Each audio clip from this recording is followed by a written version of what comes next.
야, 자, 안녕들 하세요. 지난 시간에 이어서 탄수화물을 계속 이제 살펴볼 예정인데, 그래서 탄수화물은 단위체가 이제 포도당이고, 포도당 플러스 여러 가지 다른 단당류들인데, 그 단당류들이 전부 이 글라이코시드 링키지를 한마디로 표현하면 무슨 결합이라고? 누군가가 여러분한테 글라이코시드 결합이라는 단어를 딱 던져주면 일단 거기에 응대해서 뭐라는 반응이 일단 나오는 게 가장 멋있어 보일까? 현명할까? 응? 혹시 이러면 안 될까요? 그거 축하 반응의 일종. 그렇게 하지 않는가? 축하 반응이 뭐냐고? 그러니까 물이 하나 빠지면서 그냥 결합이 중간에 이루어지는 공유 결합의 일종을 축하 반응이라고 그러고, 그 반대를 가수분해라고 하는 게 지난 시간에 한 가지 전달을 하고자 하는 메시지였었는데, 그러니까 그 반응 중에서 그런 축하 반응을 통해 가지고서 이 작은 것들을 길게 연결을 시킨단 말이에요, 그죠? 물은 빠져나가고. 그러니까 그런 반응을 하나 이루려면은 에너지가 거기에 들어가겠지. 하지만 에너지가 거기에 들어간 걸 저금했다 치면 되는 것이고, 나중에 그걸 빼먹을 때 에너지가 고스란히 그대로 나올 테니까. 그래서 그 글라이코시드 결합이라고 하는 일종의 축합 반응을 통해 가지고서 이런 친구들을 이제 단당류에서부터 시작을 해서 만들어 가겠다는, 그게 전부 이제 우리가 우리 몸 안에서도 그렇고 밖에서도 그렇고 그냥 길 가다 발길에 치이는 여러 가지 엄청난 종류의 무수한 탄수 화물들이 전부 다 그런 식으로 해서 이루어졌다라는 거예요. 그것이 우리의 생명체 유지와 대사작용에 엄청나게 밀접한 관련이 있다라는 관점에서 이것을 쳐다보는 이 시간이거든요. 그래서 일단 이당류, 올리고당, 다당류, 다이세커라이드, 올리고당은 좀 더 많이 들어봤을 거고 집에서 요즘 다당류, 폴리세커라이드, 얘네들은 도대체 어떤 종류이며 기능이 무엇이냐 라는 것을 이제 살펴보면 되는 것인데, 일단 이당류는 얘네들만이 전부 다가 이당류는 절대 아니고, 대표적인 대표 주자 3명만 뽑으라고 한다면 이당류에서 이 정도 셋을 뽑으면 매우 이당류를 대표하는 주자들이라고 얘기를 할 수 있겠다 싶어서 뽑아. 설탕, 일단 수크로스라고 하는 설탕은 포도당하고 과당이 두 개가 이제 합쳐져서 그 둘 사이에 이런 식으로 결합을, 글라이코시드 링크를 지난 시간에 봤던 걸. 하지만 실제적으로 물론 이렇게 몇 번 보면은 대충 이제 기억은 나겠지만, 실제적으로 있어서 시험을 대비한다든가 할 때 설탕이 포도당과 과당이 합쳐서 된 이당류이다라는 것을 외워야 될 필요는 없다고 생각합니다. 만약에 이것을 내가 무슨 물을 이유가 있어가지고서 설탕에 관해서 뭔가 묻고 싶어서 하면 시험 문제를 이렇게 하는 게 훨씬 현명하겠지. 설탕은 포도당과 과당이 으로 인해서 만들어진 중합체이다라고 일단 그렇게 깔고 나서 물어봐야지 조금 예의가 바르지 않을까? 좀 더. 그래서 그렇게 할 예정이고, 한 가지 좀 특이한 사실 때 알아두면 괜찮은, 좀 있어 보이는 사실은, 설탕은 식물에서만, 그러니까 아무나 다 설탕까지 거 우리가 포도당 먹고 나서 설탕 우리 몸 안에서 만들면 되지라고 생각할 수 있을지 모르겠지만, 아니, 그건 절대 아니고 오로지 식물들만이 설탕이란 이런 특이한 이당류를 만들어낼 수가 있다라는 점입니다. 물론 요새는 이걸 합성을 해가지고서 대량으로 효모에서도 만들어낼 수 있는 사실 방법도 있고 설탕을 하긴 하지만, 사실 그래봤자 제대로 된 설탕 대량으로 싸게 만들 수 있는 방법은 사실 사탕수수. 그래서 사탕수수가 워낙 거기서 뽑아낸 그 설탕들이 주로 원래 이 오리지널 설탕의 원재료가 되는 거죠. 모든 식물들은 다 설탕을 광합성이 끝난 다음에, 광합성의 산물로 이제 광합성을 끝난 다음에, 그 광합성이 끝나면 뭐가 만들어지죠? 가르쳐 주지 않고 왜 물어보느냐고? 그 정도는 알고 있으리라고는 생각을 해서 광합성을 햇빛을 보고 이제 잎을 이렇게 펼쳐가지고서 마법 광합성을 끝냈어. 나중에 우리가 뭐 살펴볼 일이지만 그러면 일단 처음에 만들어지는 그 산물은 일단은 포도당이라고 봐주면 돼요. 일단은 사실 포도당은 아니지만 포도당을 반을 쪼개놓은 것 같은 그 삼탄당이 사실 만들어지지만 어쨌든 금방 곧바로 거기서부터 시작을 해서 포도당을 합성이 곧 되니까. 그런데 포도당으로만 되는 게 아니라 곧바로 식물에서는 그것을 포도당이 과합성에 의해서 만들어지면 어떤 경우에 따라서 그 잎에서 이걸 만들거나 녹말은 이제 좀 이따 나올 텐데 무엇인지 녹말이 우리가 그렇게 즐겨 찾는 그 나만 즐겨 찾나? 요것을 만들어 놓거나 아니면 이렇게요 포도당을 이렇게 살짝 또 옷을 바꿔 입게 만들어 야 너는 과당으로 변신 마치 무슨 변신 로봇이냐 그렇게 한 다음에 포도당과 과당 두 개를 이제 합쳐서 자 성급기 해서 설탕으로 만들어 놉니다. 딱 거기서 왜 이것을 만들까? 설탕의 이 주된 목적이 뭘까라는 얘기죠. 요것을 하기 위해서 잎에서 광합성을 통해서 이런 식으로 만들었어. 이 산물을 만들었어. 우리 식구들 전부 다 먹여 살려야 된단 말이에요. 이것을. 식물이 포도당을 이런 식으로 광합성을 통해 가지고 태양 에너지를 훔쳤는지 하사를 받았는지 모르겠지만 그래서 이렇게 만든 이유는 자기들이 먹기 위해서. 다시 한번 묻지만 이 자가 영양 생물과 종속 영양 생물 오토와 헤테로트롭의 차이점이 뭐라고 제가 얘기를 했죠? 아직 그런 거 아직 복습할 시간이 없어서 안 했겠지만 자가 영양 생물은 무기물에서 유기물을 만들어 빵을 집에서 만들어 구워서 먹을 수 있는 애가 자가 영양 생물 식물과 같은 오토트롭이고 빵은 꼭 빵집에 가서 돈을 주고 사 먹든가 아니면 누구 빵을 훔쳐서 먹고 교도소를 가든가 장발점처럼 둘 중에 하나를 해야만 되는 친구들이 이 우리와 같은 헤테로트로프라고 하는 종속 영양 생물이고 그래서 얘네들은 빵을 만들 수가 있단 말이야. 햇빛을 받아가지고 그 빵이 바로 이 포도당인데 왜? 빵을 왜 만들지? 먹으려고. 에너지 그들의 음식이란 말이야. 거기서부터 에너지가 다시 나오게 되는. 그러니까 이 밑에 있는 불우한 자기 그 친구 식구들한테도 보내줘야 될 거 아니야. 광합성은 잎에서만 할 수 있지만 식물은 뿌리도 있고 뭐 여러 가지 부분이 있으니까 보내줘야 될 거 아니야 그쪽으로. 자 내가 이렇게 벌은 가장인가? 잎이 가장이라고 처자식들 부양한다고 치면 될까 얘기가? 그래서 보내줄 때 무엇으로 왜 포도당으로 그냥 만들었으면 그냥 보내지 않고 왜 이것으로 보내줄까? 일부러 이렇게 설탕이란 것을 도로 변화를 시켜서 만들어 보낼까? 혹시 누군가 아이디어가 있는 사람? 왜 이렇게 쓸데없는 일을 해? 이 포도당에서 과당으로 다시 또 재결합시키려면 여기 당연히 뭐가 들어가지? 에너지 또 써야 되는 거 아니야. 돈이 철철 남아도네? 그냥 이거 단순하게 그냥 왜냐하면 그 밑에서 뿌리 같은 데서 이제 설탕이 내려오면 그거 다시 또 이걸로 분해해서 그 다음에 자기네들이 먹어야 될 거 아니야. 그냥 설탕을 그냥 먹는 게 아니라 우리나 설탕 그냥 먹고 달다 하지 지들이 단지 뭔지 알 게 뭐야. 다시 분해해야 되는데 왜 이런 식으로 다시 두 번 일을 시킬까?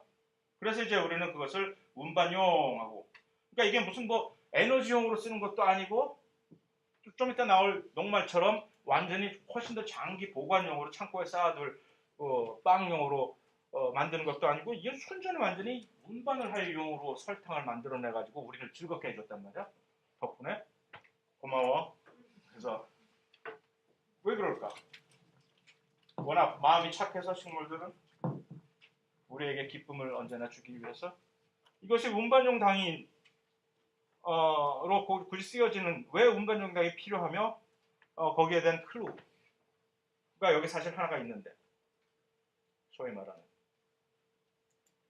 요 개념 non-reducing sugar라고 하는 이 메타볼라이트 뭐 복잡하게 생각할 필요 없이 왜냐하면 여기저기서 혹시 여러분들이 일반 생물학 실험도 같이 듣는다면은 설탕에 관해서 이것이 어떤 여러 가지 당류 중에서 어떤 것은 이제 환원이 가능한 당, 어떤 것은 환원이 되지 않는 당, 이 반화학 반응상 그런 것들을 어쩌면 실험을 할지도 모르는데 포도당 같은 경우는 환원이 가능한 reducing sugar라고 얘기를 하거든요. 그럼 어떤 특별한 이제 황화불이 같은 거기다 반응을 시키면 젓갈색으로 딱 이제 반응을 해가지고서 이게 변해버립니다. 설탕은 요지거든. 그만큼 한눈에 안 판다는 얘기가 되겠죠. 화학 반응이. 왜 이런 식으로 설탕으로 변환시켜서 보내느냐? 배달 사고 날까봐 중간에 여기서 그림을 한번 그려봐. 또 잎이 이렇게 있고 우리가 이렇게 있어. 광합성을 했어. 설탕을 만들었어. 완전 뭐 포도 아니고 뭐고 만들었어. 여기다 보내야 될 거 아니야. 드론을 띄워서 공수하는 것도 아니잖아요. 어디다 어디로 보내야 될까 이거. 이 줄기를 통해서 이렇게 간단 말이에요. 이 줄기 안에는 사실 우리 수도관처럼 비슷하게 또는 송유관 비슷하게 식물의 이 줄기에는 이렇게 특별하게 양분을 이렇게 수송할 수 있는 특별한 관들이 딱딱딱딱 있는데 그 관을 통해 가지고서 이렇게 밑으로 보내는데 이 먼 길을 지금 여행을 보낼 때 그냥 포도당 형태로 가면은 이쪽 저쪽에서 야 놀다가 뭐 하면서 이렇게 막 하다가 너 나랑 같이 놀자 하고 여기까지 도달 못하고 배달 사고가 거기서 나버려서 여기선 보냈는데 여기선 뭔 포도당 받은 일이 없어라고 이렇게 나온다. 그러니까 그런 거에 한눈 팔지 않을 가능성이 없는 설탕, 리듐, 특별한 설탕이란 존재로 변화시켜버리면 이 중간중에서 그냥 놀다 가자 그래도 함시롱 안 하고 그냥 반응을 안 하려고 되니까 그것이 바로 non-reducing sugar라는 그 개념이 되는 거죠. 그래서 설탕이 특별하게 이 운반형 당이라는 그 개념이 나오게 되는 거예요.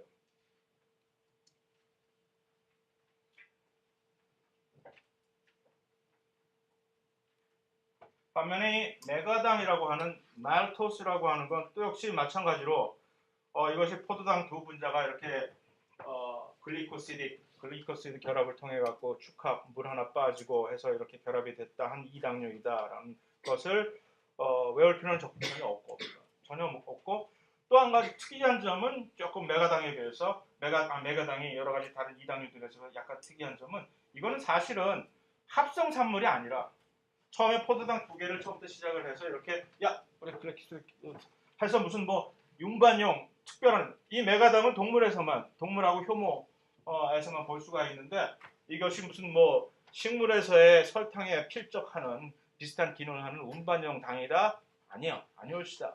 이건 뭐냐 하면은 이거 먹다 남은 찌꺼기 녹말이 이렇게 딱 있으면 녹말을 다시 이제 녹말은 이제 저장용 당이란 말이에요. 그거를 녹말을 이제 분해를 딱 해서 우리가 만약 감자를 먹었다. 이거 분해를 하려면 잘라야 될 거 아니야. 아까란다. 엊그저께 이 녹말은 어떻게 되어 있다고 얘기를 안 했죠. 안 했구나. 오늘 얘기를 할 텐데. 어쨌든 걔네들은 포도당이 줄줄이 이렇게 딱 앞만 보고서 포도당들이 전부 포도당으로만 만들어진 이 큰 길다란 당이란 말이에요. 그거 잘라서 이제 먹기 좋게 먹어야 되는데 그걸 자를 때 일단 하나씩 자르는 게 아니라 일단 이렇게 두 개씩 남겨놔서 잘라버리죠. 그 다음에 그 각각의 두 개가 된 요 산물을 다시 한 번 더 확인해서 그 중간을 잘라서 한 번에 큰 빵 먹기 힘들 때 조금씩 띄어서 먹고 그 다음에 소화를 시키듯이 그런 분해 산물이 있다는 얘기죠. 그렇다면은 이것은 아까 설탕 같은 이당류인데 또 불구하고 얘는 메가당은 이 환원이 가능한 reducing sugar라는 소리죠. 그러니까 그 얘기는 얘는 기능이 운반용 당일까 아닐까? 아니지. 이렇게 책에 보면은 이당류를 설명을 하면서 이당류는 운반용 당이다라고 큰 제목을 대문짝만하게 붙여놓는데 그거는 큰 실수. 샤오미야 저들이 큰 실수를 한. 운반용 당은 사실 요거 설탕 하나일 뿐이지. 나머지 다른 이당류들은 거의 물론 설탕 말고 다른 이당류들도 식물에서 만들어진 다른 이당류들이 운반용으로 쓰여지는 것이 있지만 이러한 메가당, 젖당 같은 것들은 절대로 결코 단연코 운반을 하기 위해서 쓰여지는 그런 당들이 아니라는 거예요. 자, 젖당은 조금 더 우리한테 친숙한 이거 역시 마찬가지로 포도당과 갤락토스라고 하는 새로운 또 단당류 두 개가 이렇게 결합을 해서 만들어진 것인데 뭐 그까짓 거야 뭐 그렇다고 치고 우유에 풍부한 그러한 당이라서 이 당을 특별하게 대사작용을 할 효소가 부족한 사람들은 소위 말하는 그 락토스 인톨러런스라고 하는 그래서 유제품 우유가 들어가는 그 유제품들을 소화를 못 시켜서 장에서 여러 가지 그 부작용이 일어나게 되는. 이게 원래는 어렸을 때는 조금 있다가도 점점 나이가 자랄수록 그 요 효소, 요 저 땅을 보내는 효소가 이 발현이 소위는 생산량이 현저하게 떨어져 버려요. 그 대부분의 사람들은 저쪽에 유럽 쪽에서 목축을 하는데 전념했던 옛날 조상을 가지고 있던 사람들은 희한하게 그 유전자가 그 나이가 들어도 이렇게 떨어지지 않는데 우리처럼 이렇게 농사 짓고 하던 그런 그 계통의 조상을 가지고 있던 사람들은 요게 요 유전자가 여기 사실 따지고 들어가 보면 참 희한한 재미있는 왜 이 유전자가 우리와 저쪽 동네 저 친구들하고 다른지가 재미있는데 나만 재미있을 것 같아서 뭐 얘기 안 할게요. 이거 역시 그러니까 환원이 가능한 reducing sugar라는 얘기죠. 그래서 최소한 이 대표주자 3명, 이당류 대표주자 3명 중에 설탕 하나만이 non-reducing sugar이고 나머지 2개는 각각 다른 어떤 그 기능을 가지고 있는 reducing sugar라는 점. 괜히 잘렸네 얘가 여기서. 이렇게 되어 있는 걸 내가 몰랐구나. 이제서.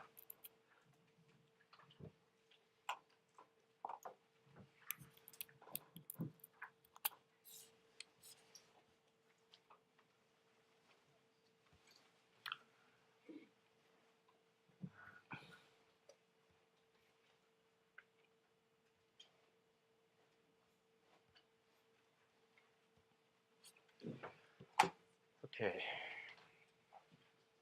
이것이 이제 요 옆에 보이는 것이 누가 봐도 설탕이라는 구조이고 설탕이 그러니까 하나의 포도당과 뭐 혹시 포도당 해놓고 왜 이렇게 강만져 있고 아무런 뭐 원소 기호도 안 나와 있어라고 혹시 의아하게 생각하시는 분이 혹시 있을까 봐서 말씀드리는데 보통 일반적으로 우리가 이제 그릴 때 화학식을 만들 때 특히 이런 링 구조를 그릴 때 누가 봐도 뻔한 이런 모서리에 탄소들이 나와 있으면 그냥 표기 안 하고 이렇게 하고 탄소와 같이 붙어 있는 수소들도 역시 그냥 묵음으로 이렇게 원래 이따 치고 표기 안 하고 다만 주목을 특별히 해야 될 무슨 나머지 다 전부 다 똑같은 그러니까 탄소 거기에 붙은 이렇게 수소가 아니라 이렇게 중간에 붙어 있는 산소 같은 것들만 따로 특별하게 주목을 해야 되는 것들만 표기를 하는 그런 방식도 있어서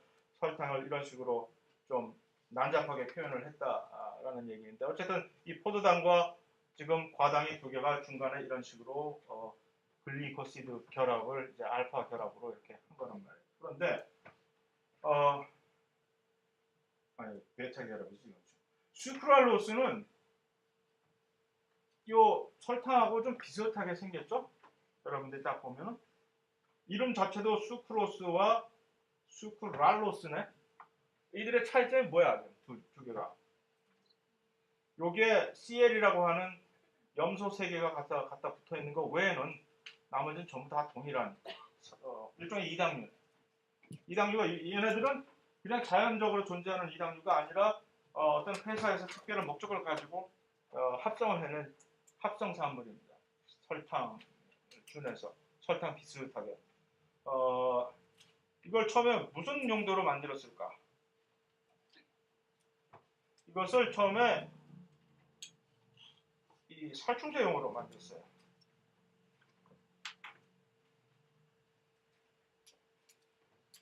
살충제 참 개념도 참 희한하게 했다 싶은데 미국의 그 옛날에 제가 살던 동네에서 아주 가까운 신시내티의 본사를 가지고 있는 프록터 앤 갬블이라는 회사가 있는데 그냥 우유병이랑 기저귀만 만드는 회사가 아니라 이 회사가 우리나라에도 P&G라고 프록터 앤 갬블 회사 들어왔는데 이런 화학 약품들 바이오텍에도 좀 들어있고 여러 가지 화학 제품들도 만들고 하는 엄청난 큰 회사예요 이게.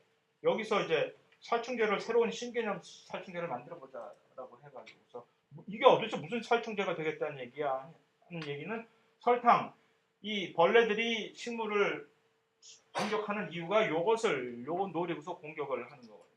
그러니까 이 줄기 아까 그 줄기의 그 수송 경로에 딱 붙어가지고 거기서 인터셉트를 하려고 빨대 딱 꽂고서 설탕이 내려가는 것을 쭉 뽑아가지고서 마치 송유관에서 구멍 뚫고 기름 훔쳐내듯이 하는 것들이 사실 해충들의 목적이란 말이에요. 그것을 얘네들 요 그 겉에다가 줄기에다가 이 수크랄로스라는 것을 뿌려버리면 얘하고 설탕하고 분자 구조가 거의 비슷하기 때문에 얘네들은 이것이 설탕인 줄 알고 굳이 빨대 안 꼭 여기서 그 껍데기에서 이것들을 막 섭취를 한단 말이에요. 그런데 얘네들은 요 염소 세 개가 간접 붙어 있는 관계로 인해서 설탕처럼 여기가 다시 이렇게 잘라져 갖고 대사가 안 돼요. 분해가. 얘네들은 일단 들어가면 몸 안에서 곤충 몸 안에서 얘네들이 굶어 죽게 되는 거지.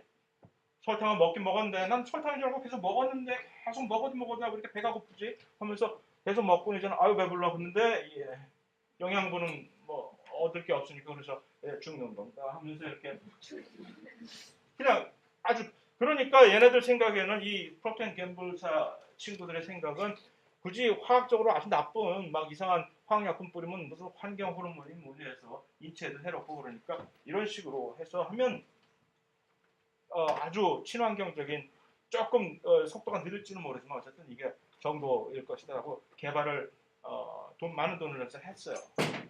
그다음에 한 다음에 이제 팀장이 저 부하 직원한테 잠깐 외근 나갔다 온 부하 직원한테 야 이거 다 완성됐으니까 저거 한번 테스트 좀 한번 해봐 하고 갔다 자기도 또 갔다 왔어. 그래서 한 2시간 놀다가 와가지고서 이 친구한테 야 그거 테스트한 거 어떻게 됐어?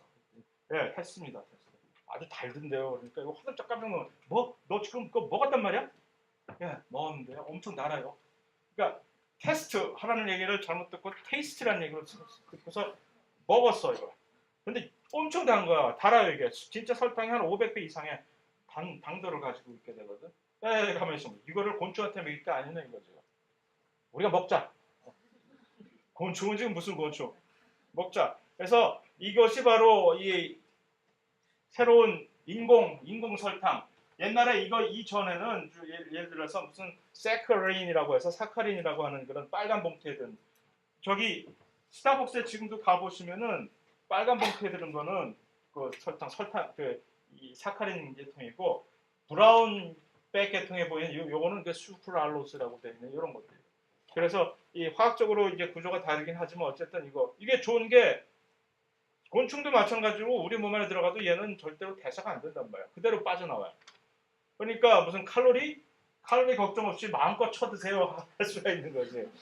마음껏 당만 이거 나온 지 엄청 오래됐어요. 그래서 지금 한국에 있는 스타벅스나 그런 데 가도 다 이렇게 자세히 요 레이블을 겉껍데기 살펴보면 거기에 있을 거예요. 수크랄로스라는 게 있을 거예요. 아마. 어쩌면 이 수크랄로스 대신에 어떤 자기네들 브랜드 네임이 들어가 있을 수도 있지 요즘은 이제. 어쨌든 그래서 많은 사람들이 일단 이런 화학 물질을 우리 무슨 설탕 대신에 쓴단 말이야 하면 일단 기겁을 하지. 그래서 마구 무슨 이유든지 찾아보려고 이것이 몸에 인체에 끼치는 악영향을 찾아보려고 마구 노력을 했는데 불구하고 그 오랜 세월 동안 아직도 또 뚜렷한 어떤 증빙을 못 내서 그러니까 계속 남아있는 것이지. 그래서 여태까지는 먹어도 괜찮다라는 얘기고 일단 먹으면 다이어트 하는데 도움은 줬지 해는 끼치지 않을 거다라는 또 다른 얘기고. 어쨌든 그런 식으로 모든 일이 이렇게 약간의 사고로 인해서 원래 의도했던 목적에 반해서 여러 가지 많은 화학 제품들이 우리 일상생활에서 훨씬 친근하게 쓰여지고 뿐만 아니라 그것을 처음 만들었던 회사는 의외에 그냥 대박을 치는 거죠. 살충제로 만들어서 돈 벌려고 얼마 했다가 저걸로 얼마나 훨씬 더 큰 돈을 벌었겠어요. 올리고당은 이제 두 번째로 넘어가서 이제 그것이 이제 이당류들의 대표적인 대충의 대표 주자와 그들의 특징과 각각의 기능을 이제 우리가 살펴본 거예요, 그죠? 그 중에서 특히 기억할 것은 그러니까 설탕이 운반용 당이고 왜 그것이 운반용 당으로 쓰는데 적합한지 정도를 알고 있으면 이제 괜찮은 얘기가 되겠죠. 자, 올리고당은 뭐냐면은 올리고라는 얘기가 이제 애매모호한데 이건 뭐 이당류처럼 딱 두 개만 있는 것도 아니고 요 다음에 나올 엄청나게 수가 많은 그래서 폴리라는 이 접두를 붙인 다도 아니고 올리고라는 얘기가 어디서 어디까지가 올리고라는 얘기야라는 얘기죠. 그렇죠? 그러면 그냥 대충 한 5개에서 우리 한 20개 정도라고 할까? 그러니까 중구난방으로 어떤 당들은 단당류들이 한 5개로만 이루어지는 그런 당도 있을 것이고 그것들이 한 10개 또는 뭐 20개까지 정도는 우리가 올리고라고 쳐주자. 많기는 많은데 그렇게 많지 않으니까 그런 개념입니다.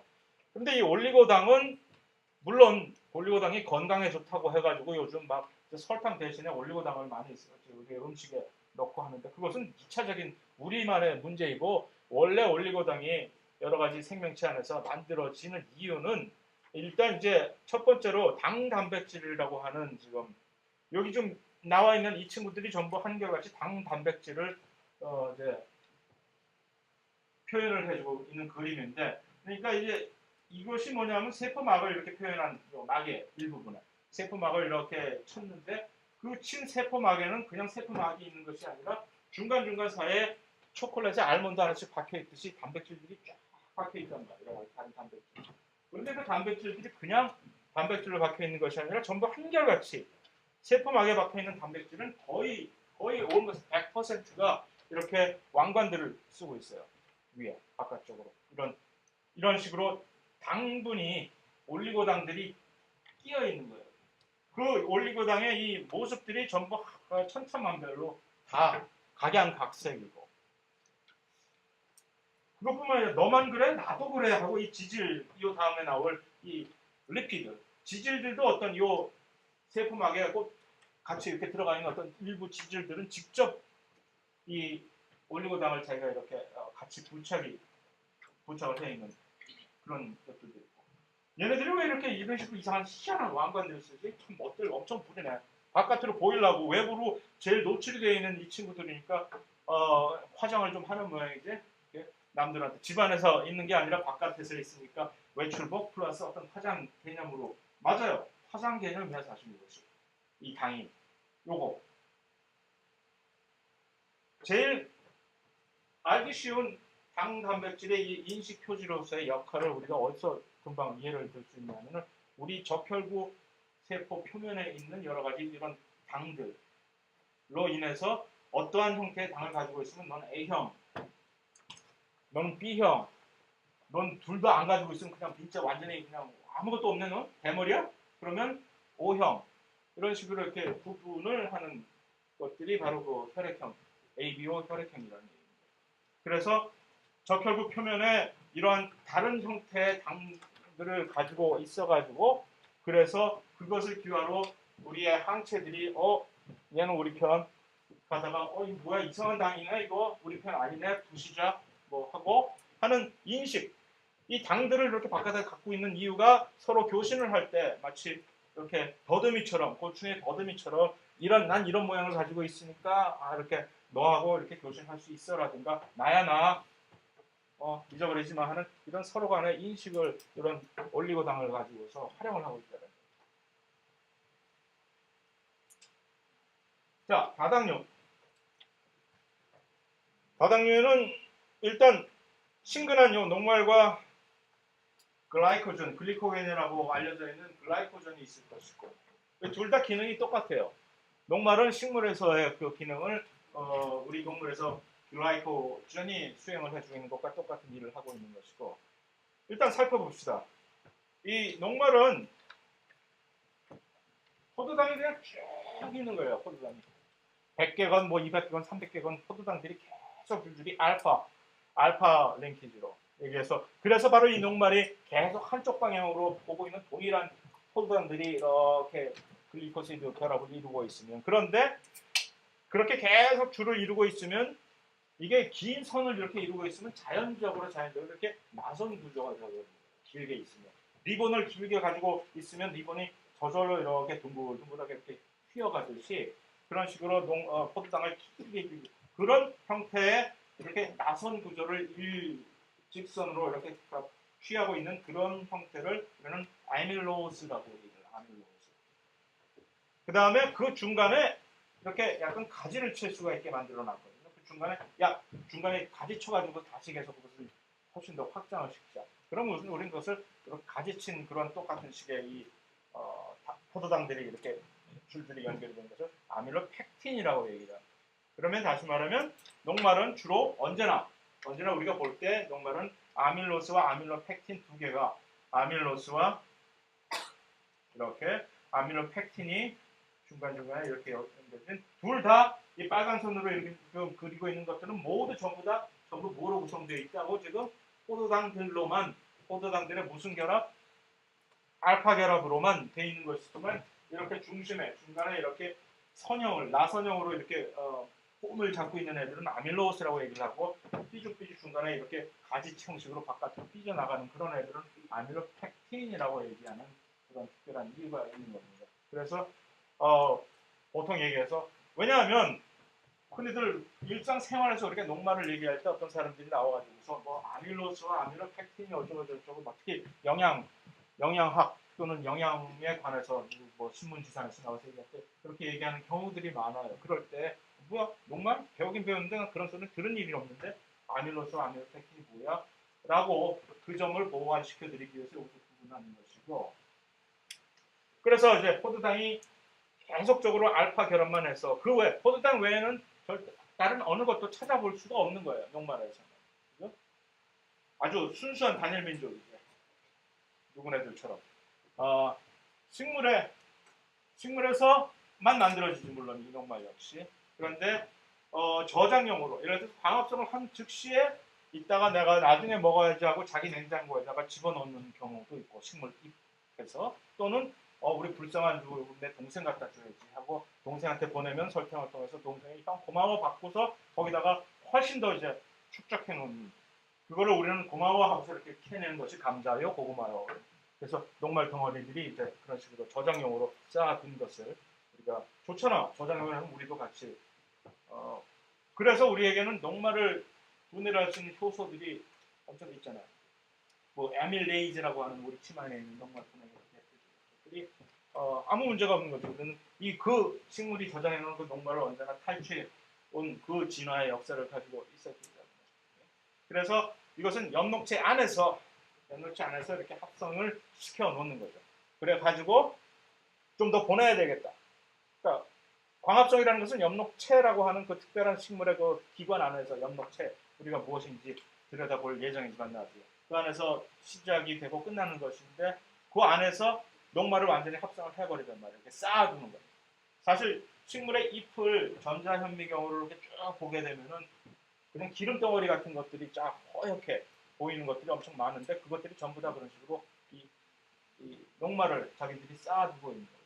그러고 나서 그 남는 것들을 좀 밑으로 보내야 되겠다. 뿌리 같은데 광합성을 하지 못하는 저 불쌍한 우리 동생들한테 보내야 되겠다 할 때는 어떻게 보낼까? 다시 이 엽록체 내에서 끄집어내서 밖으로 보내가지고 거기서 이제 다시 분해시켜서 이 설탕으로 만들어요. 설탕으로 만든 다음에 자 가라 하고 이렇게 그것이 이제 설탕, 이당류와 다당류 녹말의 식물에서의 그러한 관련 관계입니다. 예. 글라이코젠은 녹말과 매우 유사한 구조인데 그러니까 다시 말해서 이거 역시 포도당이 알파로만 결합된 중합체. 이건 우리가 동물이 합성을 해낼 수 있는 능력이 있는 당이라고. 그러니까 포도당을 엄청 많이 먹었다. 그러면 이제 잉여 포도당이다. 이거 어떻게 좀 해야 될 거 아니야. 저장해야지. 그럼 우리도 이런 식으로 같은 화학 결합을 시켜가지고서 이렇게 저장을 시킬 수가 있다는 얘기죠. 동물뿐만 아니라 이 곰팡이, 효모 같은 그 균류들도 다 같이 이런 식으로 저장용 당으로서 글라이코전을 이렇게 만들어 놓는 거예요. 동물에서는 어디서 주로 이것이 합성이 될까? 간과 간세포와 그 다음에 근육세포 같은 데서 쌓아 놓는 거죠. 그래서 나중에 에너지가 떨어진다 그러면 근육에서 곧바로 거기서 분해시켜서 포도당으로 해서 이렇게 만들고 전체 간은 모든 전체 이 금융 한국은행 같은 곳이니까 이 에너지가 이거 어느 부분이 좀 떨어지고 있다 하면 간에서 급파해가지고서 긴급 수혈이라고 해가지고서 자금 풀자해서 이 글라이코전을 다시 또 포도당으로 다시 재분해해가지고 쭉 혈관을 통해가지고서 수송을 해주는 그런 시스템이기 때문에 여기와 이것들이 저장용 글라이코전이 엄청나게 많다. 그래서 이것이 이제 녹말 주로 이거는 아밀로스로만 된 이제 이렇게 녹말이고 글라이코전은 보면은 똑같은 포도당인데 약간의 저 브랜칭이 훨씬 더 많이 돼 있다라는 그 차이일 뿐이지 둘 다 화학적으로 엄청 동일한 그런. 자, 그런데 이제 셀룰로스라고 하는 것들은 이 역시 포도당인데 포도당으로만 되어 있는 중합체인데 요 차이 때문에 그 중합체가 이 글리코시릭 결합이 알파 결합이냐, 여태까지 봐왔던 그 알파 결합이냐, 녹말과 글리코겐처럼 이 베타 결합이냐에 따라서 이 베타 결합이 되면은 아주 골치가 아파지는 거예요. 많은 그것을 분해를 할 수 있는 효소가 거의 없어요. 우리 몸에는 당연히 없고, 그러니까 우리가 암만 종이를 씹어 먹어봤자 소화가 안 되는 것이고, 이 셀룰로즈 같은 것들은 어디서 주로 되냐면 식물 역시 그러니까 이 베타 형식으로 포도당을 합성을 해놓으면, 그러니까 베타가 뭐라고 했지? 다시 한번 또 실리한 표정을 짓는다면은 이렇게 봤다가 이렇게 봤다가 이렇게 봤다가 이렇게 교차를 해가지고서 포도당들이 보고 있다는 그런 의미거든요. 그런데 그 차이일 뿐인데도 그것을 끊어버릴 수 있는 효소가 없어요. 동물들한테는. 그러면 식물들을 주로 이제 잡아먹어야 되는 이 동물들이 그 효소가 없다는 얘기는 이것이 분해가 잘 안 되고 아주 튼튼한 구조가 되는 구조물이 된다. 그래서 나무에서 나무 껍질을 사실 얇게 썰어가지고 이렇게 만든 그런 것들이, 그러니까 식물 자체는 이런 식으로 이렇게 식물이 얼굴이 딱딱하게 이렇게 우리 차범근 선배님처럼 이렇게 돼 있는 이유가, 이 각이 지는 이유가, 이거 원래 세포막은 이 안에서 이렇게 우리처럼 이렇게 부드럽게 있지만 그 밖을 도망가지 못하는 이 식물들이 밖에 세포들을 어떻게든 보호를 해주기 위해서 이렇게 이 셀룰로즈라는 물질로 이렇게 밖을 이렇게 쳐주는 거죠. 보호막을. 그런 식으로 해서 튼튼한 구조, 보호막을 형성해 주시는 그런 특성을 가지게 되는 아주 희한한 똑같은 포도당으로만 만들어진 것인데 이렇게 서로 성질이 달라지는 거예요. 그래서 이런 연유로 지구상에서 아마 이 셀룰로즈가 셀룰로즈하고 비슷한 그 식물에서 만들어진 물질과 함께 아마 가장 풍부한 물질 중에 하나일 거랍니다. 그래서 학자들 요즘 이제 에너지가 좀 재생 가능한 에너지 같은 걸 막 개념을 도입을 할 때 셀룰로즈 어떻게 재활용할 수 없을까? 이건 버리는 물질이거든 우리한테. 녹말은 우리가 계속 그 식물한테 탈취해가지고서 우리 몸 안으로 들어와서 영양분도 빼고 이게 재활용이 되는데 도대체 이 셀룰로즈는 어디다 써먹지 이거? 그래서 이것을 셀룰로즈를 따로 어떤 식으로 분해를 해서 그것으로 녹말로 변화시킬 수 있는, 예를 들어서 그런 화학적인 이 공정 개념을 그거를 가지고서 새로운 신개념의 바이오 에너지를 만들겠다는 노력이 매우 지금 막 발달해가고 있는 그런 상황입니다. 어쨌든 이 셀룰로즈는 우리가 분해를 못하지만 그것을 분해할 수 있는 미생물들이 있기 때문에, 그래서 염소라든가 소라든가 그 친구들은 그냥 풀을 먹고도 살 수가 있는 이유가, 풀 먹으면 뭐 있어? 거의 대부분이 셀룰로즈거든요.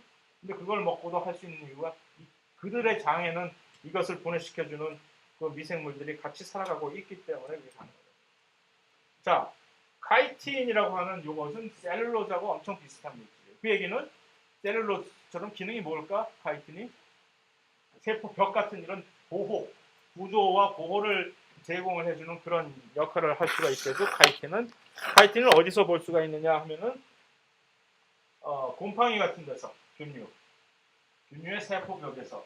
카이틴이 셀룰로즈와 다른 점은 뭐냐면은 이거 역시 베타 결합인데, 베타 결합 중합체인데 포도당이 아니고 얘는 포도당하고 엄청 비슷하게 생겼는데 질소가 들어가면서 아세틸 그룹이 한쪽에 딱 붙여 있어서 우리는 걔 이름을 N-아세틸, 이건 질소를 뜻하는 N-아세틸 글루코사민이라고 얘기를 합니다. 그건 포도당과 이제 구분해 보면 그거 하나밖에는 차이가 없는, 요 다음에 그림 보시면 알겠지만 그 셀룰로즈와 키틴의 차이가 요 각각의 단위체들이 포도당이냐 N-아세틸 글루코사민이냐라는 그 차이일 뿐입니다. 그래서 균류의 세포죠.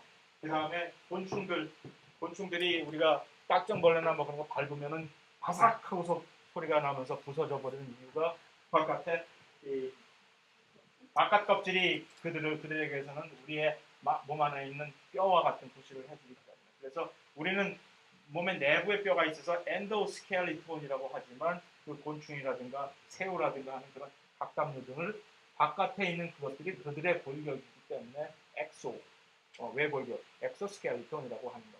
그러니까 딱딱한 물질을 어디서 얻을 것인가? 셀룰로즈로 만들 것이냐, 아니면 N-아세틸 글루코사민으로 글루코사민을 통한 이런 카이틴을 만들 것이냐의 선택의 여지였는데 이들은 이것을 손을 들어줬다는 그런 얘기입니다.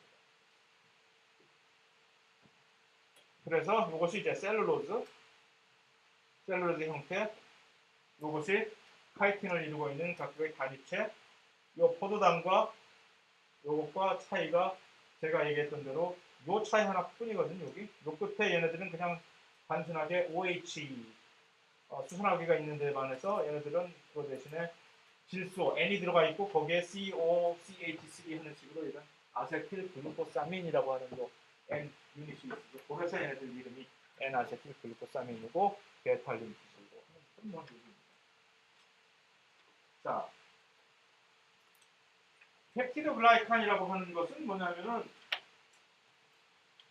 똑같이 그러니까 얘네들은 요 다당류 중에서 요 밑에 세 개에 위치한 이 친구들은 전부 다 세포벽을 구조를 만들어주는 그런 그러니까 요 위에 있는 요 둘은 유들유들 연약하고 소프트하면서 그래서 이게 저장용으로 에너지의 저장용으로 해서 금방 우리가 분해해서 다시 먹어버릴 수 있는 그런 친구들인데 셀룰로스, 카이틴, 펩타이드 글루칸 요 세 친구들은 똑같은 그런 단위 포도당들을 비슷한 포도당 계통의 이 중합체들인데 비해서 얘네들은 엄청나게 딱딱한 구조를 만들 수가 있거든요. 그러니까 누구의 세포벽을 주로 이루고 있는 거예요. 그 이유는 얘네들이 전부 한결같이 베타, 알파가 아니라 베타 결합을 이루고 있었기 때문에 그것이 가능한 거죠. 그래서 펩타이드 글루칸 역시 그 누군가의 세포벽을 역할을 해주고 있는데 이들은 세균의 세포벽은 이 펩타이드 글라이칸이라고 하는 여기 왜 이름이 펩타이도라고 요 이상한 것이 들어가 있냐면은 요 펩타이도라는 얘기가 단백질을 뜻합니다. 그러니까 글라이칸은 주로 이제 당류를 우리가 얘기하는 거니까 이것이 단백질과 당분의 이 짬뽕 저속함점이 있어서 그런 서로 섞인 그런 물질을 우리가 표현하려고 펩타이드 글라이칸이라고 해요. 그러니까 우리는 여기서 보지 못했던 여기서 찾아볼 수 없었던 단백질을 찾아볼 수가 있는 거죠. 하지만 그걸 차치하면은 똑같이 딱딱한 구조를 이루어주는 세포벽 구실을 한다는 얘기예요. 그래서 그것이 또한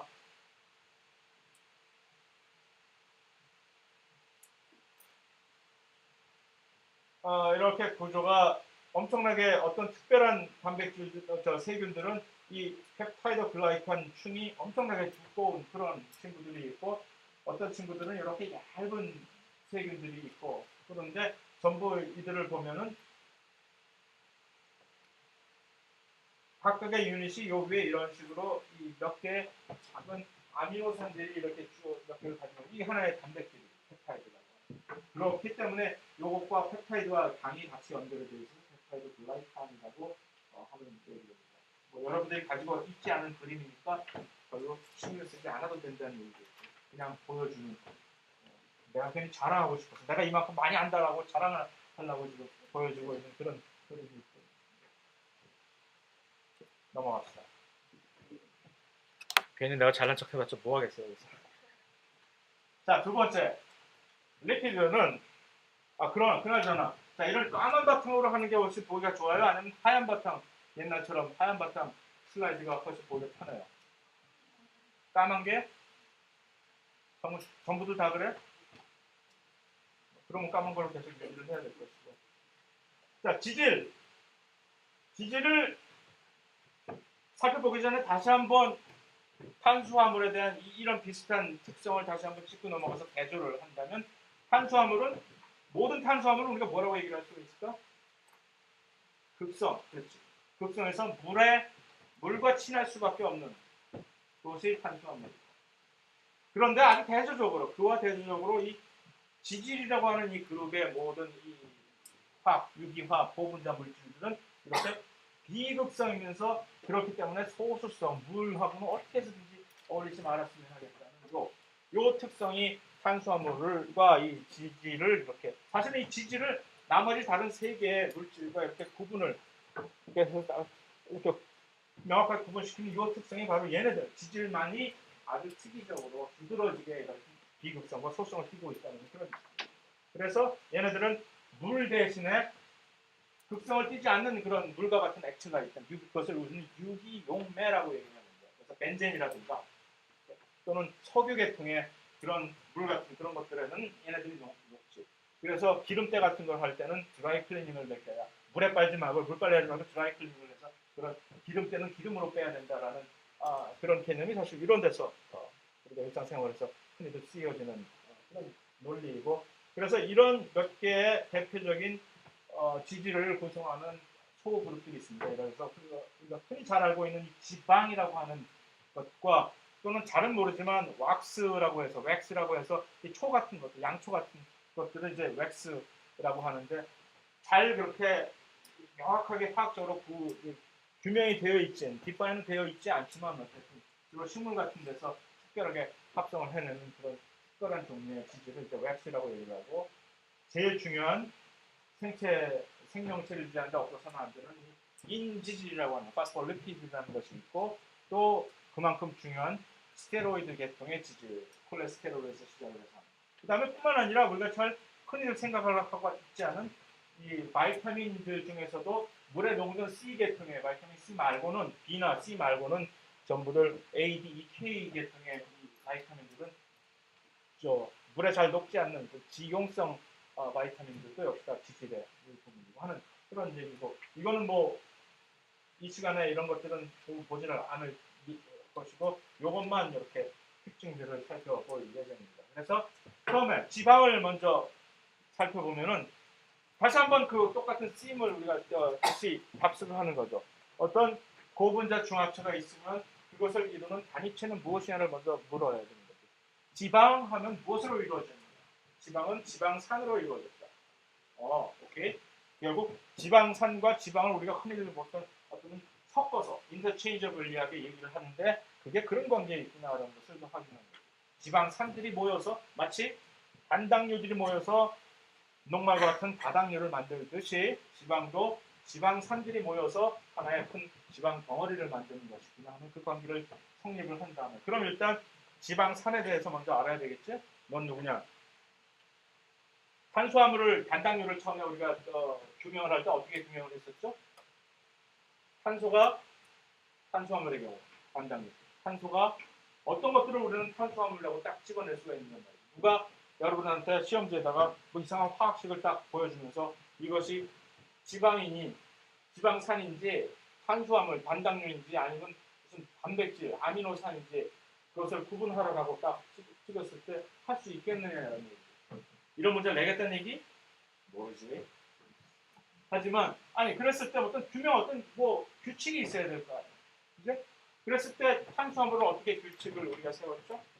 탄소들이 있으면서 탄소들을 그 주위에 수소와 산소가 엄청나게 많은 OH와 H가 많은 애들은 전부 탄수화물이면서 두 번째는 또 하나 규칙은 반드시 말단에 소위 말하는 말단에 알데하이드라고 하는 말단 알데하이드 COH 이것과 H가 이렇게 있으면 이것을 알데하이드라고 얘기를 하고 말단에 알데하이드로 끝이 나거나 아니면 이것이 중간에 들어가 가지고서 키톤으로 말단이 알데하이드 아니면 키톤이라는 얘기는 여기에 또 카본이 또 나와야 된다는 얘기. 이게 키톤이라는 얘기.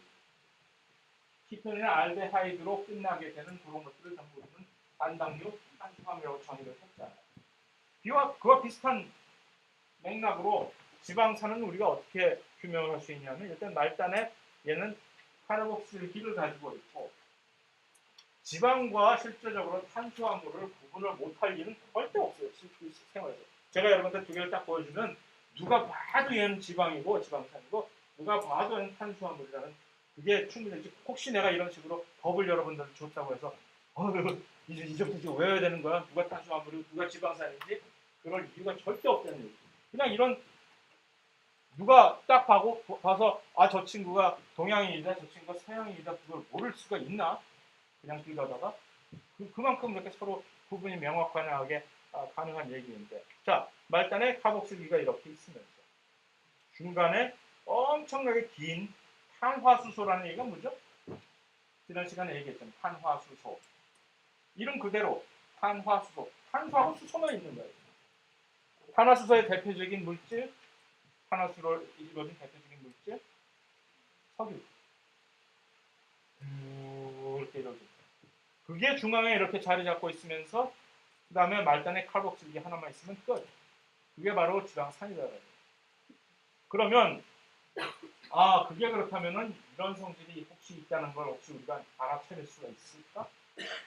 일단 얘가 지방산이면은 지방인데 얘가 소수성인 줄 알았는데 그래도 그 어느 특정한 일부 부분은 얘가 친수성 부분을 가지고 있네라고 이렇게 얘기를 한다면 누구 때문일까? 여기 있잖아요. 여기. 산소가 두 개나 있는 얘가 친수성을 안 띄울 수가 없잖아. 그러니까 맨 끝에 그 말단이라는 저 끝에 카복실기에 있는 그 말단은 요 친수성을 약간은 띄고 있어요. 그러면서 그 나머지 대부분은 전부 다 이렇게 지루한 탄화수소이니까 소수성이라서 친수성 머리와 소수성 꼬리를 가지고 있으니까 얘는 마징가제트에 나오는 헬박사와 같은 무슨 얘기인지 잘 모르겠지. 마징가제트 헬박사를 모르다니 여자와 남자가 둘이 이렇게 있는 이쪽으로 돌면 남자고 이쪽으로 돌면 여자고 그런 악당이 있었어요. 마징가제트에. 그래서 그게 어렸을 때 참 인상 깊었습니다. 그러한 양면성 그것을 이제 한국말로는 양친매성이라고도 하고 그래서 엠피필릭이라고 이렇게 친수성과 소수성을 둘 다 동시에 가지고 있게 됩니다. 자, 대표적인 지방산 스테아릭 애시드라고 하는 지방산이 바로 그거죠. 보면 알겠잖아. 여기에 한쪽 끝에 카복실 그룹이 있어서 여기에 있는 마이너스 차지가 카복실 그룹이 왜 친수성을 띠고 있게 되냐면 이게 카복실릭 애시드 산이란 말이에요. 그럼 원래는 여기에 수소가 같이 여기 나와 있어야 돼요. 그죠? 그런데 보통 우리가 일상생활에서 물에 얘네들을 집어넣으면 얘는 이미 들떠난 지 오래됐으니까 수소는 도망간 집 나간 수소이기 때문에 여기에는 마이너스 기능이 그냥 대신하고 있는 것이죠. 이러한 극성을 띠고 있기 때문에 이쪽이 한쪽이 친수성이고 하지만 거의 대부분의 지역은 뭐 어떻게 들어갈 여지가 없잖아요. 뭐 완전히 소수성 이러한 구조가 아주 대표적인 지방산의 구조이다라는 겁니다. 머리 약간 살짝 긴 지루한 소수성 꼬리. 자, 요거 MP가 뭐냐 하면은 MP가 뭐를 뜻하는 약자일까요? 멜팅 포인트라고 해서 용해, 녹는 점이에요. 섭씨 70도 정도로 가야 해야 얘가 드디어 물처럼 흐물흐물해진다는 특별한 지방산이네. 그러니까 보통의 우리가 일상생활에서 생활하는 이 상온에서는 얘는 딱딱한 고체로서 마치 버터 마이크로웨이브에다 돌려야 더 흐물흐물해지듯이 이런 지방 산은 대부분 이렇게 되어 있다라는 얘기인데 자 봅시다. 지방산이 그래서 구조가 그 꼬리를 이루는 이 지방산의 길이는 도대체 어느 정도 되는 것이야? 보통 혹시 궁금해할까봐 얘기를 하는 거죠. 보통 한 12개에서 24개 정도 외울 필요는 전혀 없는 거죠. 혹시 궁금할까봐 이게 한 100개도 있는 거예요? 하고 물을까봐 아니 보통 지방산이라고 하면 보통 이게 한 10개에서 20개 내외에 뒷꼬리가 이렇게 쭉 달려있는 것이 지방산이에요. 시계가 없어가지고 참 언제 끝내야 될지. 그런데 이것이 그 지방산의 그 탄화수소의 그 어떤 생김새에 따라서 우리는 그 지방산을 포화가 포화지방산 또는 불포화지방산이라고 그렇게 부르는 거예요. 요 전에 보여준 이 스테아릭 애시드는 이것이 전형적인 완전히 100% 포화가 된 지방산입니다. 무슨 얘기냐면 모든 탄소마다 여기 좀 탄화수소를 이루고 있는 그 탄소 꼬리에 모든 탄소마다 전부 다 100% 얘네들이 수소와 결합을 이루고 있죠.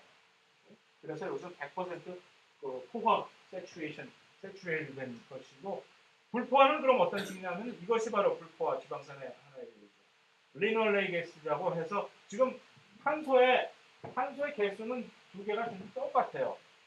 그런데 중간에 차이점은 뭐냐면 중간중간에 띄엄띄엄 이런 식으로 두 개 있는 딱. 이 리놀레이 가스라고 하는 이 친구는 두 개의 불포화라는 얘기는 여기서 그러니까 탄소가 이중결합을 수소하고 같이 들어가 있지 않고 탄소끼리 이중결합을 이루고 있게 되면 이것은 불포화 지방산이라고 얘기합니다. 그러니까 이것들이 탄소들이 중간에 이중결합을 훨씬 더 많이 가지고 있을수록 무엇이 그러면 불포화도는 훨씬 더 높아진다는 거예요. 불포화도가 높아지면 질수록 이 리놀레이크 애시드는 어떻게 될까? 두 가지를 한번 예측을 해보죠. 이 똑같이 탄소 비리가 똑같은데 얘는 완전히 100% 포화 지방산이고 이런 식으로 지금 두 개가 지금 이중 결합을 가지고 있는 겨우 두 개. 리놀레이크 애시드 같은 불포화 지방산. 그런데 이것이 점점 더 이쪽 중간중간에 불포화도가 높아지면 높아질수록 이중 결합이 많아지면 많아질수록 이것이 어떤 식으로 여러분들이 어떠한 그 물리적인 성질을 보여주게 될까? 훨씬 더 극성을 띈다? 불포화도가 높아진다고? 그럴까? 이중 결합만 들어갔을 뿐인데 극성을 띈다는 얘기는 거기에 어떤 극성을 띌 수 있는 여지가 되는 물질이 들어가야 되는 산소라든가 질소라든가 인이 같이 들어가야 되지만 얘네들은 그것이 아니라 단순히 수소만 더 쫓아냈을 뿐이고 수소 대신에 자기들끼리 같이 이중결합을 이루기로 결정한 그것뿐이다. 여기 힌트가 사실 나와 있는데 어떻게 될지는 이 두 개를 비교해보면 이것이 점점 더 병증이 점점 더 심해지면 심해질수록 어떻게 더 가리라고 더 휘어지는 거죠. 얘가 지금 이거 정말 그대로 레알 실제 모습을 이해로 보여주기 위해서 일부러 딱 이렇게 그 화학 프로그램을 내가 일부러 써가지고 이렇게 그린 거예요. 화학 그리는 프로그램. 그러니까 요 이중 결합을 하나 여기다가 중간에 이렇게 딱 하나 하면 얘가 이렇게 되는 거죠. 그 다음에 하나가 더하면 더 세우가 되죠. 그러면 이게 점점 더 많아질수록 이만큼. 자, 그 얘기는 무슨 얘기? 얘 지방산이 훨씬 더 꼬리가 이중 결합이 들어가면 갈수록 더 휘어진다는 얘기는 무슨 얘기? 물리적으로. 물리적으로 얘를 상자에 넣었을 때 스테라일 가스 3개를 넣으려면 요만한 크기의 상자만 있으면 여기다 꽉 집어넣을 수가 있는데 리놀레이크 가스들을 상자에 집어넣으려면 이제는 이만한 크기의 상자에다가 겨우 3개 먼저 안 들어가네 지금. 이만한 크기의 상자가 필요하다는 얘기. 그만큼 같은 물질 지방산인데 같은 탄소 크기를 가진 지방산인데 얘네들이 차지하고 있는 이 부피가 훨씬 커진다는 얘기. 그러면 무슨 물리적 성질을 보일까? 물과 얼음을 생각해. 물과 얼음의 차이는 얼음은 똑같은 양의 분자를 가지고 있는데 얼음들은 이렇게 있기 때문에 얼음은 고체가 되는 것이고 물은 그게 풀어져 가지고 멋대로 자기들이 왔다 갔다 막 하면서 같은 분자가 차지하고 있는 공간이 물은 훨씬 더 공간이 많아지기 때문에 물이 액체가 되는 것이죠. 그래서 그렇기 때문에 여기 지금 그러니까 이 힌트를 처음부터 봤었더라면 금방 알아차리가 있을 수도 있고. 자, 이게 처음에 멜팅 포인트가 SDR에서 70도, 서수 70도인데 얘는 지금 멜팅 포인트가 얼마라고? 영하 5도? 그러니까 영상만 돼도 이미 일단 물이야 얘는. 물처럼.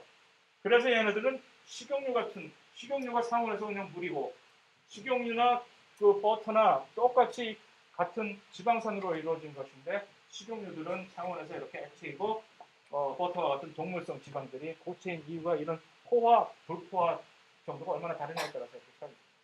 그래서 동물성 지방을 우리는 포화 지방산이라고 얘기를 하는 이유가 그리고 동물성 지방은 주로 이렇게 기름, 딱딱한 고체, 버터인 이유가 그 다음에 식물성 기름은 전부 그런 식으로 식용유인 것처럼 물 액체 상태인 이유가 식물에서 만들어내는 지방산들은 전부 이렇게 어떤 이유에서인지 불포화 지방산들을 만들어내기 때문에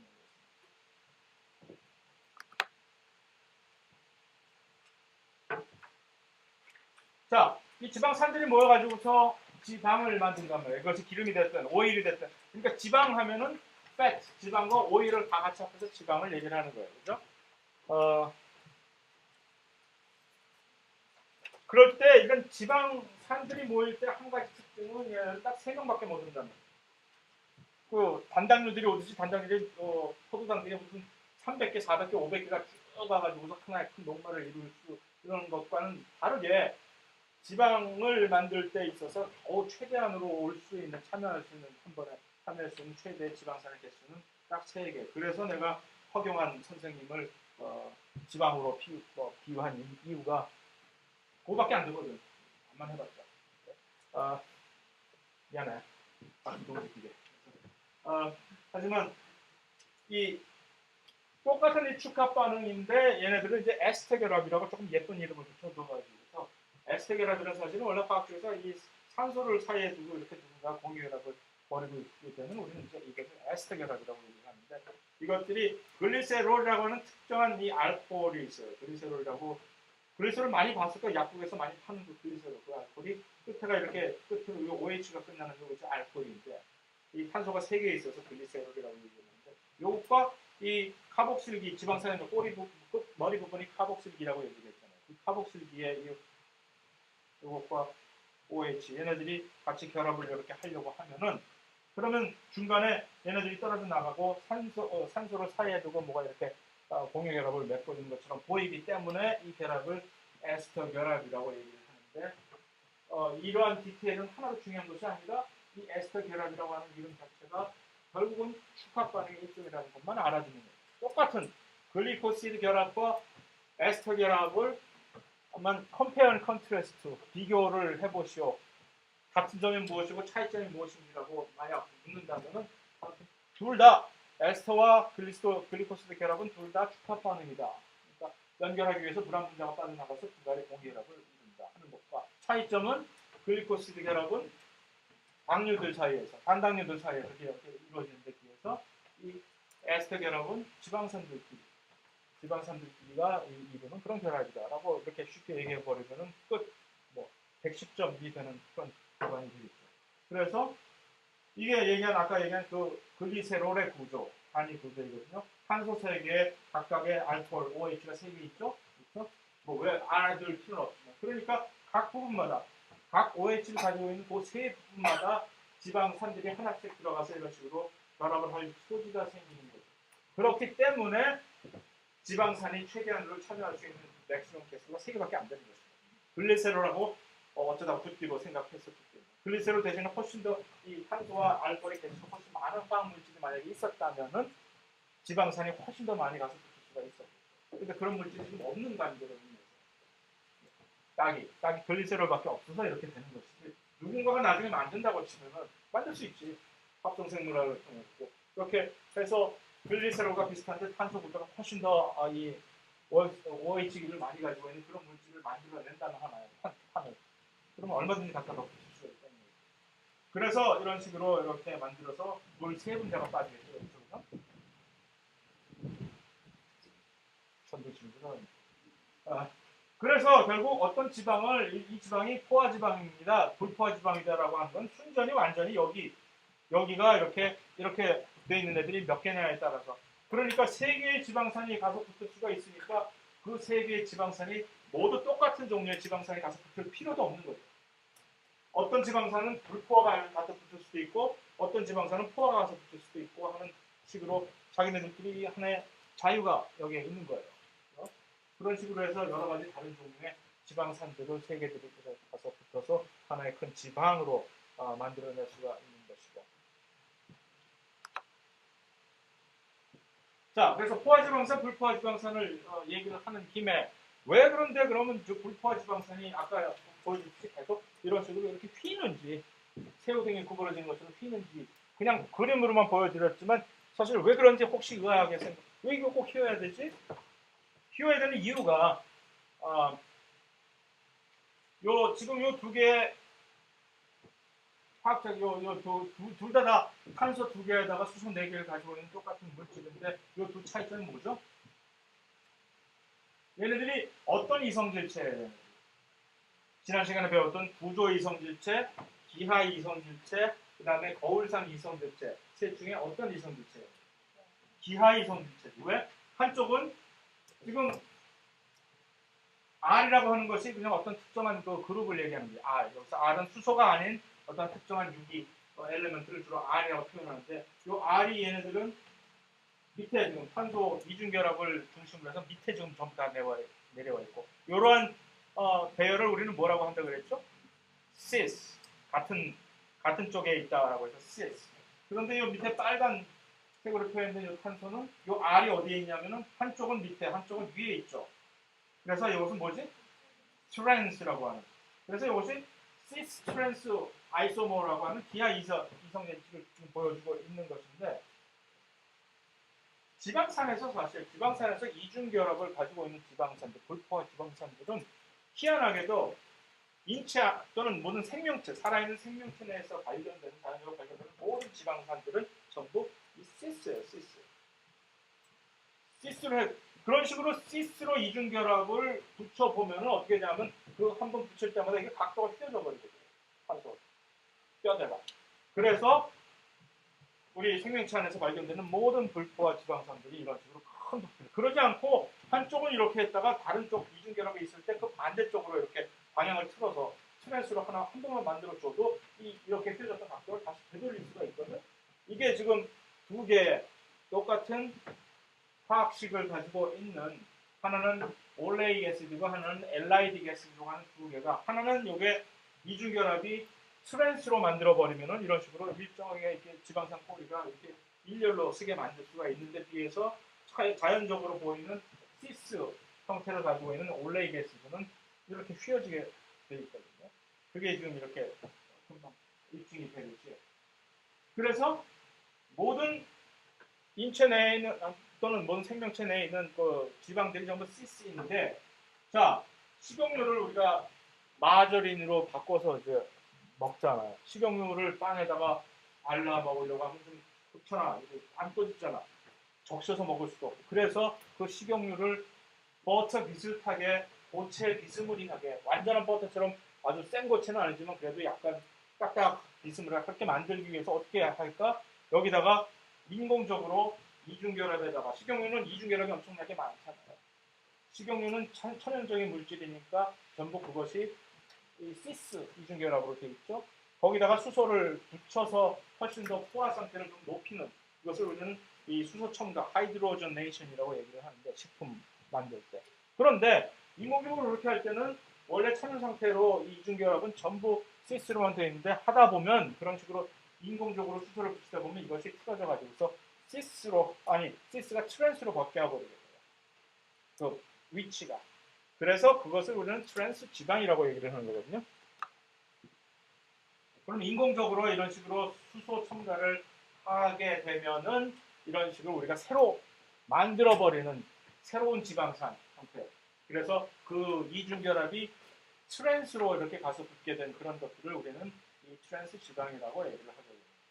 그래서 대표적으로 마더린의 트랜스 지방이 그렇게 많았던 이유가 요즘 그래서 워낙 비난들을 많이 하니까 그게 몸에 나쁘다고. 그러니까 훨씬 더 열심히 노력을 해서 이것을 하는 동안에도 화학 공정을 바꿔가지고서 엄청나게 고압에다가 고온에서 그것을 다시 하면은 이 들어가는 율을 훨씬 줄일 수가 있기 때문에 그 변환율.